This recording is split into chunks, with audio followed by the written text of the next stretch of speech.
Good morning everyone, welcome back to a new blog. আজকে সোমবারের সকালে তোমাদেরকে ওয়েলকাম। আর নট অনলি সোমবার, আজকে হচ্ছে চতুর্থী। সো দুর্গা পুজোর জন্য তোমাদের কীরকম প্রিপারেশান, তোমরা কি ঠাকুর দেখতে অলরেডি বেরিয়ে গেছো? আহ, সেটা কমেন্ট বক্সে জানাও।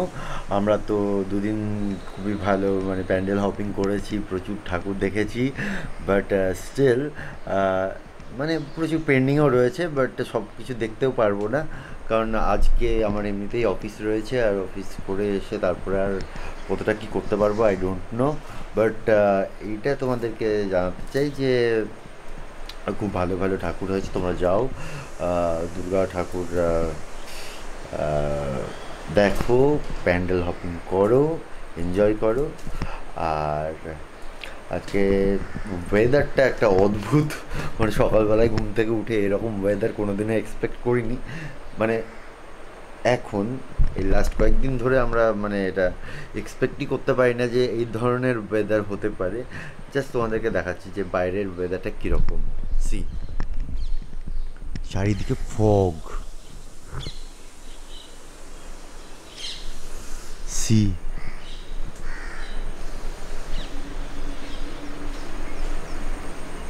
see the fog.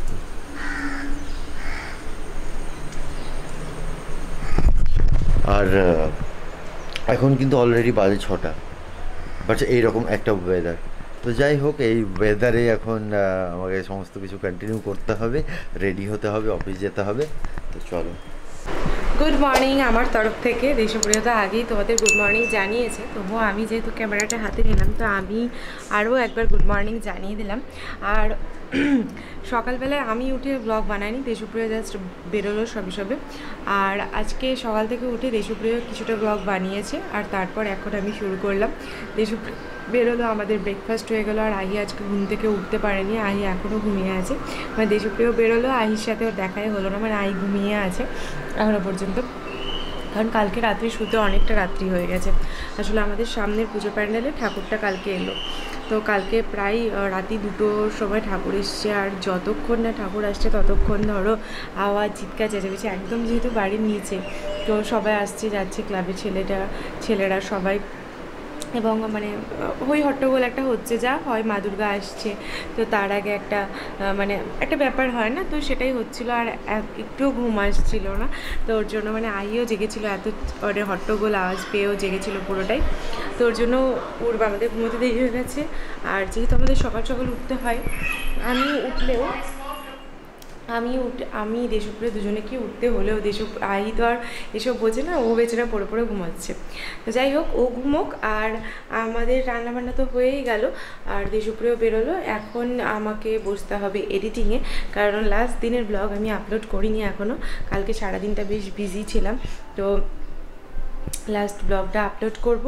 আর তারপরে আমরা যেহেতু কালকে বেরোবো, তো সেহেতু কিছু কিছু জামা কাপড় যেগুলো গোছানোর আছে সেগুলো টুকটাক আমার ম্যাক্সিমামই হয়ে গেছে, কিন্তু তবুও হয় না, লাস্ট মোমেন্টে দেখবে ছোটোখাটো কিছু জিনিস গোছানো থেকে যায়, তো সেইগুলো গোছাবো। আর এই আহির জন্য বেশ কিছু জিনিস আমাকে রেডি করতে হবে, যেমন ওখানে তো আর মিক্সি নিয়ে যাওয়া সম্ভব না। আর ওটা দেখো সবার একটা মানে সবাই ওখানে মানে রান্নাবান্না হবে, মিক্সি আছে, সবই আছে, কিন্তু তবুও একটা মানে একটা অনুষ্ঠান বাড়ি বলা যেতেই পারে। দুর্গাপুজো মানে আমাদের বাড়িতে একটা অনুষ্ঠান, তো সেই অনুষ্ঠান বাড়ির মধ্যে না যারা রান্না করবে তারা ওইসব নিয়ে বিজি থাকবে, মানে মিক্সি তাদের ইয়েতে থাকবে। এবার ওখানে গিয়ে সে বারবার খুঁজে যতবার আইকে খাবার দেবো, যেহেতু কর্নফ্লেক্স দিই ওকে আমি, আর ও কর্নফ্লেক্সটা না চিবিয়ে ঠিকমতো খেতে পারে না, একটু গুঁড়ো করে দিলে মানে ওই আধ ভাঙা টাইপের করে দিলে না ও খেতে সুবিধা হয় ওর, তো ওর জন্য আমি ওটা করে দিই, ওটা করে দেবো। তারপর টুকিটাকি একটু জিনিসপত্র নিয়ে নেবো, কারণ ওখানে সবসময় আমি কি করতে পারবো না পারবো, তো ওর জন্য হাতের কাছে একটু খাবার থাকলে একটু সুবিধা হবে। একটু দুধ দিয়ে গুলে খাইয়ে দিলাম, বা একটু অন্য কিছু দিয়ে টুকটাক খাতে দিলাম, তাহলেও খেতে ভালোবাসবে। তো এর জন্য বেশ কিছু কাজ আছে। আবার আজকে ইচ্ছে আছে ভ্যাকসিন করাতে যাওয়ার, কারণ আমাদের ইচ্ছে ছিল শনিবার মানে স্যাটারডেই ভ্যাকসিনটা করানোর। যেদিন আমরা ঠাকুর দেখতে গেলাম অনেক রাত্রে, সেদিনই ভেবেছিলাম সন্ধ্যাবেলায় গিয়ে ভ্যাকসিনটা করিয়ে আসবো। তারপর আমাদের তো প্ল্যানিং ছিল রাত্রে বেরোবো, রাতেই বেরিয়েছিলাম প্রায়। এখান থেকে তো আমরা সেদিন বোধহয় 11:30-11টার দিকে বেরিয়েছিলাম, বা 12:30 এরকম হবে, আমার এক্স্যাক্টলি মনে নেই টাইমটা, তবে অনেকটা রাত্রেই বেরিয়েছিলাম। আর তো সেদিনই প্ল্যান ছিল, কিন্তু সেদিন এত সন্ধ্যে থেকে বৃষ্টি শুরু হলো যে মানে পুরো রেডি হয়ে বসেই থাকলাম, বেরোতে পারলাম না। তো ওর জন্য আর কালকেও তো হয়নি, কালকে এখানে আমাদের বাজারে কাজ ছিল টুকিটাকি, তারপর কালকেও তো বৃষ্টি হয়েছে বেশ কিছু সময় ধরে। তো আজকে দেখা যাক, যদি বৃষ্টি না হয় তাহলে আজকে আমি হয়তো বেরোবো। আর দেশপ্রিয় ওদিক থেকে যেমন আসে সেরকম আসবে, যদিও বা আজকে একটু বেরোনোটা নিয়ে টেনশনে আছি, কারণ পুজো চলে এসেছে, রাস্তায় প্রচণ্ড ভিড়, প্রচণ্ড জ্যাম সবচেয়ে ব্যাপার। আর আহিকে নিয়ে এই ভিড় রাস্তার মধ্যে যাওয়াটা খুবই আমার জন্য একটা টেনশনের ব্যাপার। আগে যখন ছোটো ছিল এতটা হয়তো ভাবতাম না যে ঠিক আছে ছোটো বাচ্চা ক্যারি করে নেবো, কিন্তু এখন দুরন্ত হয়ে গেছে তো ভীষণ, ওকে নিয়ে বেরোনোটা আমার খুব চাপ লাগে। তো যাই হোক, উপায় নেই, যেতেই হবে আমাকে। আর যদি হয়ে যাচ্ছে তাহলে আমরা পুজোর আগে ভ্যাকসিনটা করে নেওয়ার চেষ্টা করব, কারণ ওখান থেকে ফিরে আবার অনেকটা দেরি হয়ে যাবে, তার জন্য পুজোর আগে করিয়ে নিয়ে যাব। তো যাই হোক, সকাল থেকে আমি অনেক কিছু মানে সারাদিনের যা যা করবো না করব পুরো ইয়েটা তোমাদের জানিয়ে দিয়েছি। এখন আই ঘুমোচ্ছে, এখন আর বেশি সময় নষ্ট না করে আমি ঝটপট করে বসে যাই এডিটিংয়ে। দেশপ্রিয় চলে গেছে, আমারও খাওয়াটাও হয়ে গেছে আজকে, যেহেতু ঘুমোচ্ছে আমিও ব্রেকফাস্ট করে নিয়েছি, তো অসুবিধা নেই, এবার আরামসে বসে বসে এডিটিং করবো। আমার যাওয়ার আগে পরপর কাজ থেকেই যায়, মানে একটা কাজ শেষ করব তো চোখের সামনে দাঁড়িয়ে দেখবো এমা এই কাজটা তো করা দরকার, এই কাজটা না করে গেলে তো পড়েই থাকবে কাজটা। হ্যাঁ, তো এরকম প্রচুর ডিউ কাজ পেন্ডিং ছিল, মানে পেন্ডিং কাজগুলো সব পড়েছিল এরকম। তো যাই হোক, সমস্ত কিছু মোটামুটি অনেকটাই রেডি করেছি, কিন্তু এখনও মানে রেডি করেছি মানে কি, মানে যেগুলো পরিষ্কার করার না করে গেলে না ওই বাড়ি এসে পড়ে থাকবে, আবার ওখানকার জামা কাপড়গুলো হবে, মানে একটা বিচ্ছিরি ব্যাপার হবে। তো ওর জন্য আস্তে আস্তে সমস্ত কিছু গুছিয়ে, কোনোটা আলমারিতে ঢোকানোর, কোনোটা নিয়ে যাবো বলে বাইরে বের করা, মানে সমস্তটা করে রেখেছি। এখন তো বিকেল হয়ে গেছে, সকালবেলায় সেই বলেছি দেশপ্রিয়া যাওয়ার পর এডিটিংয়ে বসবো। সেই এডিটিং করতে অনেক সময় লাগলো, সেটা তোমরা মেবি বুঝতে পেরেছো যে ব্লগটা পোস্ট হয়েছে যে টাইমে। তো কারণ অনেক ভিডিও ছিল, কোনটা মানে কতটা কেটে দিতে হবে, তা নইলে কপিরাইট আসবে, কি আসবে না আসবে, অনেক কিছু ভেবে এডিট করা, তো ওর জন্য এডিটিংয়ে অনেকটা সময় গেছে। এরপর দুপুরবেলায় স্নান খাওয়া, এই পর্ব একটা গেল, তারপর একটু রেস্ট নিচ্ছিলাম, কারণ এই রাত জাগা পরপর গিয়েছে, তো ওর জন্য একটু টায়ার্ডনেস আছে ভিতরে, দেখতেই পাচ্ছ, এক্সকিউজ মি। তো এগুলো ছিল, তো ওর জন্য একটুখানি রেস্ট নিয়ে নিলাম। আর এখন বিকেলবেলা, এখন বেরোবো, রেডি হব, আমি আহির দুজনেই রেডি হব। আহির একটা ছোট্ট করে একটু আহিকে খাবার খাইয়ে নেব, কারণ ও দুপুরবেলায় ভাত খেয়েছে প্রায় 1:10-15 নাগাদ, তারপর ধরো 4টে বাজে ও খিদে পেয়ে যাবে। আর ফলটা আমাদের আজকেই শেষ হয়ে গেছে, মানে কালকে শেষ হয়েছে, আর আজকে আর কালকের জন্য আমি আনিনি ফল, কারণ ওটাকে আবার তাহলে আমাকে বয়ে কাঁধে নিয়ে যেতে হবে।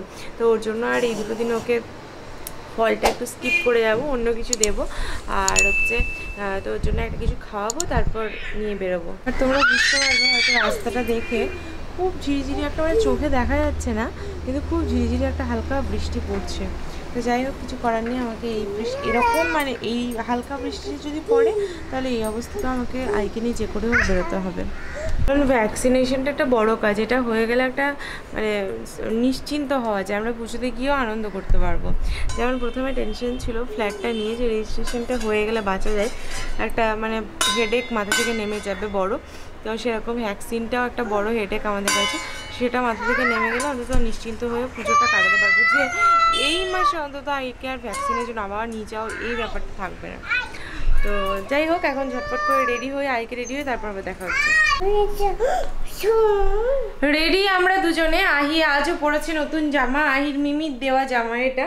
তো দেখলাম এত জামা বয়ে বয়ে কাঁধে নিয়ে যাওয়া, আবার ওখানে গিয়ে পরানো, ওখানে ডেফিনেটলি নিয়ে যাব, ওখানে অন্য মিমিরা মানে ওর মামার বাড়ির সবাই যারা দিয়েছে সেই সব জামা, ওর পিপির দেওয়া জামা, মানে পিপিদের দেওয়া জামা, তারপর আরও মানে কাকারা সব দিয়েছে তাদের দেওয়া জামা, কাকি দিয়েছে সেই সব জামা, সমস্ত কিছুটা নিয়ে এমনিতেই যেতে হবে, সেই সব তো ব্যাপার আছে।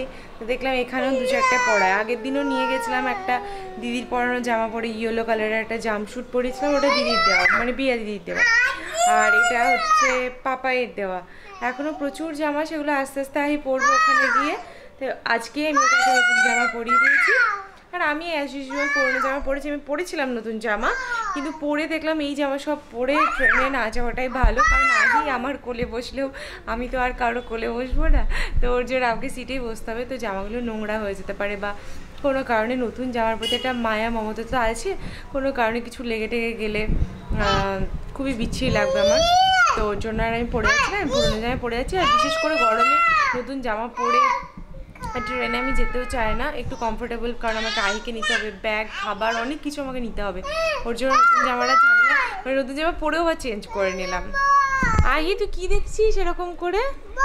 ও আচ্ছা আচ্ছা, বড় দেখছি, বড় বাবা, উফ পাই না। ম্যাডাম এখন এখানে উঠে বসে আছে, এখন চেয়ারে অনেকদিন আগে উঠতে শিখেছে, কিন্তু চেয়ারটা ওদিক থেকে সরিয়ে এদিকে করাতে উঠতে পারতো না, এখন এই দিকেও নজর পড়েছে, এখন সচরাচর এসে এখানে উঠে দাঁড়িয়ে পড়ে। আর এই যে আহির এবছরের নতুন পুজোর জুতো, যেটা ভাবছি পরাবো নাকি পুরোনোটাই পরাবো। পুরোনোটাই পরে চল, কারণ রাস্তাতে বৃষ্টি পড়ছে, মাঝে মধ্যে নামলে তোর কাদা, জুতোটা পুরো কাদা হয়ে যাবে। নতুন জুতো পুরোটাই পরো, হ্যাঁ মা, ঠিক আছে? হ্যাঁ জুতো পুরোনো বলো, হ্যাঁ। ও ঠাকুর নন করো, ঠাকুরের মুখ এখনো বন্ধ আছে, নন করো। তাই বাহ, কি সুন্দর হচ্ছে। ঠাকুরের দিকে তাকিয়ে নম করতে হয়, ওরকম করে নম করতে হয়। হ্যাঁ চলো এবার চলো যাই। আকাশে মেঘ আছে ভালোই, কিন্তু তবুও আমাদেরকে বেরোতেই হবে। এদিকে না বাবা, আহি এদিকে নয়, এদিকে চলো, এদিকে যাবো আমরা। আহি না, ওদিকে যেও না, এবার একাই চলে যাচ্ছে আবার। আমরা যখন বেরোচ্ছিলাম তখন দেখছিলাম ঝিরিঝিরি বৃষ্টি পড়ছে, এখন মেঘ লেগে যাচ্ছে ঠিকই, কিন্তু এখন বৃষ্টিটা কমে আছে। তো এই বৃষ্টি কমার ফাঁকে আমরা বেরিয়ে গেলাম, একটু তাড়াতাড়ি বেরোলাম, 6:30টায় টাইম, বেরিয়েছি প্রায় 4:45 এখন। তো যাই হোক, যাই আস্তে আস্তে, কারণ বৃষ্টির ভয়ে আরও তাড়াতাড়ি বেরোলাম। বৃষ্টি পড়তে শুরু করলে আর বেরোতে পারবো না, আর আগে বেরিয়ে গেলে তখন একটু বসতেও পারবো ওখানে। ওদিকে যাওয়ার আগে একবার আমি এই দিকটায় এলাম, একবার মুদির দোকানের লিস্টটা করে দিয়ে গেলাম, মানে থাকবো না আমরা, কিন্তু তবুও কিছু কিছু জিনিস লাগবে, ফিরে এসেও লাগবে, তো ওর জন্য লিস্টটা করে দিয়ে গেলাম। ফেরার সময় একবার টুক করে নিয়ে নিলেই হয়ে যাবে। তো এখন এই টাইমটা না ফাঁকা আছে, তো ওর জন্য দেখলাম এই সময় একটু বলে দিলেই ভালো হয়।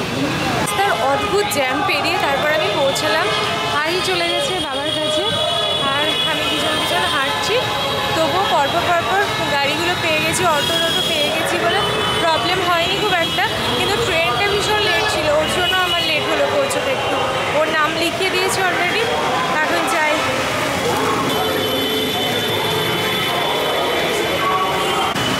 ভ্যাকসিনেশন হয়ে গেছে, দেশপ্রিয় নামটা লিখিয়ে রেখেছিলো বলে একদম যাওয়ার সঙ্গে সঙ্গে হয়ে গেছে। যাই হোক, তাড়াতাড়ি হয়ে গেল। আমরা হেদিক থেকে একবার বৌদির কাছে এলাম, এত কাছে এসে বৌদির সাথে দেখা না করে যেতে কেমন একটা লাগে, ওর জন্য বৌদির সাথে একবার দেখা করব। বেশিক্ষণ আজকে হয়তো থাকতে পারবো না, কারণ বাড়ি গিয়ে আবার অনেক টুকটুক কাজ আছে, তো সেগুলো করতে হবে। মুদির দোকানে গিয়েছিলাম, সেই জিনিসগুলো আনতে হবে, তো এরকম অনেক কাজ আছে। একটু বসে একটু দেখা করে চলে যাবে। দুর্গা, এটা বুঝেছো আহি? এটা মা দুর্গা। হাত দিও না, একদম হাত দিও না বাবা। মনীষা এখানে মা দুর্গাকে শাড়ি পরাচ্ছে। হ্যাঁ, এটা আমি প্রথমবারও পরিয়েছিলাম মা দুর্গাকে, তো বৌদি বললো তোর জন্য, তুই পড়াসনি তো ওর জন্য মা দুর্গা শাড়ি না পরে বসে আছে। বললাম দাও তাহলে পরিয়ে দিই, তাই শাড়ি পরাচ্ছি। সুন্দর করে শাড়ি পরিয়ে দিচ্ছে। আমি প্রথম এই 2022-এ পরিয়ে গেছিলাম মা দুর্গাকে এই শাড়িটা, আবার এই বছর পরাচ্ছি। নো আহি, না মা, নমো করো। এটা মা কইতো, মা দুর্গা। তুমি যে আসার সময় প্রণাম করছিলে, শার্ট করে দাও। টাটা।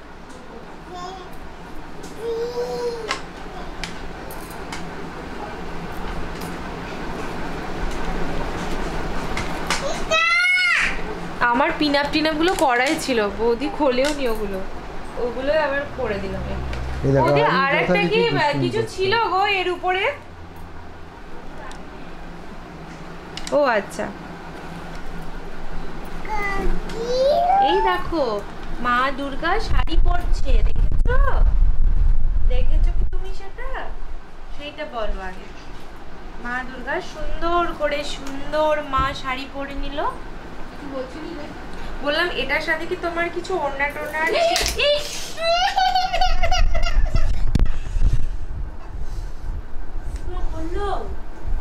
মাথায় লাগবে বসে পড়েছে কিছু হয়নি কিছু হয়নি আজকে দুবার আঘাত খেলো বাচ্চাটা কিছু হয়নি না শুধু বসে পড়েছে